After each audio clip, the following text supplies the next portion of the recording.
Jason Miller earned $120,000 a year by every normal definition. He was successful. Nice house in Charlotte, luxury SUV in the driveway, private school for his daughter, weekend trips that looked effortless on Instagram. At45, he had everything that was supposed to signal financial stability, except savings, no real emergency fund, no meaningful investments outside his 401k, no margin. If his income stopped, his lifestyle would collapse in less than 3 months. From the outside, Jason looked wealthy. Behind closed doors, he was leveraged, stretched, and quietly anxious. The problem wasn't low income. It wasn't irresponsibility. It was something far more dangerous. Lifestyle inflation disguised as success, and it was costing him his future slowly, invisibly, year after year. If you value stories that change the way you see money, like this video and subscribe to the Wealth Fables. It helps YouTube recommend it to more people. Now, stay with the full story. Jason Miller lived in a polished 2-story home in a growing suburb outside Charlotte, North Carolina. At 45, he was a senior sales director for a regional logistics company, earning around $120,000 a year before bonuses. On paper, he was doing everything right. Steady career, upward trajectory, respectable title. He had worked his way up over 20 years, starting in entry-level sales and grinding his way into management. His wife, Lauren, worked part-time as a marketing consultant while managing most of the household logistics. Their 12-year-old daughter attended a well-rated private school. They weren't flashy people, but their life was comfortable, very comfortable. 2 car payments sat in the driveway, Jason's leased luxury SUV and Lauren's financed crossover. Their mortgage payment was $3,200 a month. Private school tuition added another $1,400 monthly when averaged out. Add utilities, insurance, dining out, subscriptions, travel, soccer fees, streaming services, vacations, and regular Amazon deliveries, and their monthly burn rate hovered near $9,000. Jason told himself it was justified. He worked hard. He earned it. This was what success looked like. Every raise he received over the years had quietly upgraded their lifestyle. When he moved from $75,000 to $90,000, they upgraded the house. When he crossed 6 figures, they upgraded cars. When bonuses improved, vacations became more frequent and more refined. None of the changes felt reckless. Each step felt incremental, earned, reasonable. But something subtle was happening beneath the surface. His 401k contributions stayed at 6%, the same percentage he set a decade ago. He had no separate brokerage account, no dedicated emergency fund beyond $8,000 sitting in savings. Credit cards were paid off most months, but not always in full. Some months, balances rolled forward just to smooth things out. Jason rarely looked at their total monthly obligations all at once. He focused on cash flow. As long as money came in regularly, the system felt stable. The illusion held until it didn't. T.1 afternoon. During a quarterly review meeting, the company's CFO casually mentioned upcoming market uncertainties and potential restructuring next year. Nothing immediate, nothing alarming, just a warning that leadership should be financially prepared. Jason nodded professionally in the meeting, but something unsettled him. On the drive home, he began calculating mentally. If his income paused for even 4 months, what would happen? Mortgage, cars, tuition, insurance, utilities, groceries. The numbers stacked quickly. At a red light, he opened his banking app. Checking balance looked healthy, $14,200. But that number wasn't wealth. That was next month's obligations. For the first time, Jason felt something he hadn't allowed himself to feel in years. His income was high, but his margin was thin, and thin margins break under pressure. The real breaking point didn't come from losing his job, it came from doing the math. That night, after dinner, Jason sat alone at the kitchen island with his laptop open and a legal pad beside him. Lauren had gone upstairs with their daughter to review homework, and the house was quiet in that suburban, well-maintained way that once made him feel accomplished. He opened a blank spreadsheet. Income $120,000 per year. After taxes and deductions, roughly $7,400 per month net. Then he began listing fixed expenses. Mortgage, $3,200. Private school monthly average, $1,400. Car payments, $1,150 combined. Insurance, home, auto, health portion, $900 utilities, $600 groceries, $900 subscriptions and memberships, $350. Dining and entertainment average, $800 miscellaneous Amazon, activities, extras, $700. He stopped typing. Total monthly outflow, just over $10,000. He stared at the number, even adjusting for bonuses and irregular The pattern was clear. Their lifestyle had expanded beyond their base salary. Bonuses weren't extra. They were required to stay comfortable. That was the invisible trap. Every raise over the years had been absorbed immediately. Nothing accumulated, nothing created margin. Each income increase funded a higher standard of living instead of long-term stability. He leaned back in his chair. At $75,000, he had felt hungry but motivated. At $90,000, he had felt proud but cautious. At $120,000, he felt trapped. The pressure wasn't obvious because the money was bigger, but so were the obligations. He clicked into their savings account. $8,247. That was it. If he lost his job tomorrow, that number would barely cover 1 month of expenses. 2 at most, if they cut aggressively. The checking account looked large, but it was a temporary holding zone for bills already assigned. For years, Jason had told himself he was building wealth. But he wasn't building, he was maintaining. Maintaining payments, maintaining appearances, maintaining a lifestyle calibrated exactly to his income ceiling. He realized something uncomfortable. He had confused income growth with financial growth. They were not the same.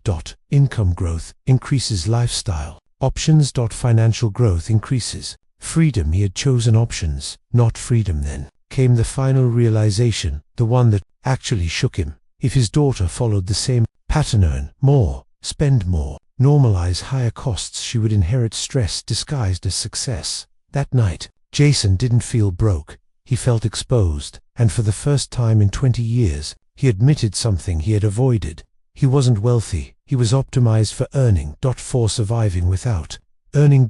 That distinction changed everything. Jason didn't need another raise, he needed a reset. The next morning, before leaving for work, he reopened the spreadsheet. But this time, instead of calculating how much he earned, he focused on one question. What would our life cost if income dropped tomorrow? That question changed the direction of everything. He introduced a rule he had never seriously applied before. Income increases do not upgrade lifestyle, they upgrade security first. It sounded simple, almost obvious, but he had violated it for 15 years. So he built a new structure using 3 buckets: stability, lifestyle, future. He didn't label them publicly. He didn't announce a family overhaul. He quietly opened 2 new high-yield savings accounts and 1 separate checking account. Then he defined percentages, not based on what felt comfortable, but on what created margin. 50% to stability, fixed essentials only, 30% to lifestyle discretionary spending, 20% to future emergency fund, investing,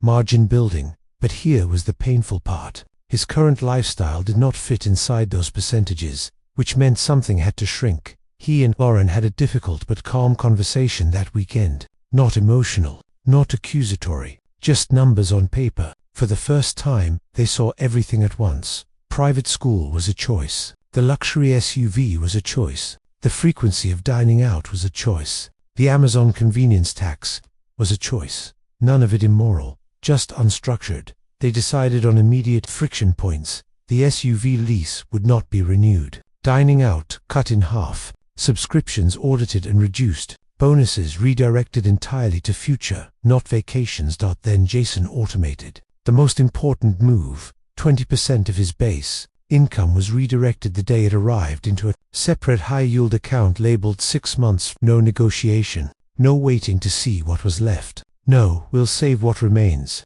He paid their future first. The first month felt tight. Lifestyle had to compress. There were conversations like, do we really need this? Which they had avoided for years because income made avoidance easy. But something surprising happened by month 2. Anxiety dropped. Because now, growth was visible. That the emergency fund crossed $15,000, then $22,000, then $30,000. For the first time in his adult life, Jason saw money accumulating without a predetermined expense attached to it. It wasn't glamorous, it was stabilizing. He realized something powerful. Lifestyle inflation feels like progress, margin feels like peace, and peace compounds faster than appearances ever will. 6 months after that late-night spreadsheet session, Jason's life still looked successful from the outside. The house hadn't changed, the neighborhood hadn't changed, his job title hadn't changed, but internally, everything was different. The SUV lease ended, and instead of upgrading, he purchased a certified pre-owned sedan with cash from accumulated bonuses they had redirected. The monthly car payment disappeared. That single decision freed over $700 a month in permanent margin. Dining out dropped from 4 nights a week to once. Subscriptions were trimmed from 12 to 5. Amazon purchases were no longer reflexive. They were delayed 48 hours before checkout. That simple friction eliminated hundreds in monthly leakage. But the most powerful shift wasn't expense reduction. It was automation. 20% of his base income moved automatically into the 6 months account every payday. Another portion went into a low-cost index fund brokerage account he had finally opened. For the first time in his life, investing wasn't accidental through a 401k default. It was intentional. By month 8, their emergency fund hit $52,000. For the first time ever, Jason calculated something different. If income stopped tomorrow, they could operate for over 5 months without panic. That number changed how he walked into meetings, it changed how he negotiated, it changed how he slept. Income was no longer oxygen, it was fuel, and fuel behaves differently when you already have reserves. Laura noticed the shift too. The tension around end-of-month conversations faded. Their daughter still had stability, but now she also overheard different discussions at the dinner table. Conversations about investing, ownership, and long-term thinking instead of "this month is tight." The lifestyle hadn't collapsed, it had recalibrated, and recalibration revealed something surprising. They didn't miss most of what they cut. The expensive SUV, replaced by reliability and no payment. Frequent dining out, replaced by calmer evenings at home. Impulse buying, replaced by intentional upgrades. Jason realized he had spent years upgrading optics. Now he was upgrading resilience. 1 year after starting, their emergency fund exceeded $75,000. Investments outside retirement. Accounts began compounding quietly. Credit cards were fully paid monthly without stress. He still earned $120,000, but now, that income built freedom instead of feeding expansion. The difference wasn't dramatic, it was structural, and structure turned success into security. 2 years earlier, Jason looked wealthy. Now, he was stable. And those are not the same thing. His income hadn't doubled. He hadn't launched a business. He hadn't taken extreme risks. From the outside, nothing about his life signaled dramatic change, but internally, the architecture of his finances had transformed completely. His emergency fund now covered 8 months of expenses. His brokerage account had grown steadily through consistent contributions and market compounding. His 401k contributions increased from 6% to 15%. Credit cards were no longer tools for smoothing cash flow. They were paid in full every month without tension. More importantly, his decisions felt different. When a corporate restructuring actually happened 18 months after that initial warning, Jason didn't panic. Several colleagues did. Some scrambled, some feared layoffs intensely. Jason updated his resume calmly, because for the first time in his adult life, employment and survival were no longer directly connected. That separation changed his posture in every area of life. He negotiated more confidently. He said no more often. He stopped overcommitting to protect income. He realized something most high earners never confront. A high income without margin is just a well-risked paycheck-to-paycheck life. Lifestyle inflation had disguised itself as growth. Each raise had quietly upgraded their cost of living, until their expenses rose to meet his earning ceiling. There had never been space, only expansion, and expansion without structure creates fragility. The forgotten rule he rediscovered was simple. When income rises, security rises first, not lifestyle. That rule built walls: 50% to stability, 30% to lifestyle, 20% to future. No mixing. No will save what's left. No upgrading until the foundation is solid. Jason still enjoys his life. He still takes vacations. He still lives in a good neighborhood. But now those choices sit on top of margin, not debt. On top of reserves, not hope. And that changes everything. Here is the lesson his story leaves behind. If your lifestyle grows as fast as your income, you're not getting richer. You're just getting more expensive to maintain. Real wealth isn't visible in driveways. It's invisible in reserves. It's measured in months you can survive without earning. It's felt in the absence of anxiety. Jason once believed success meant upgrading. Now he knows success means margin. And margin is freedom.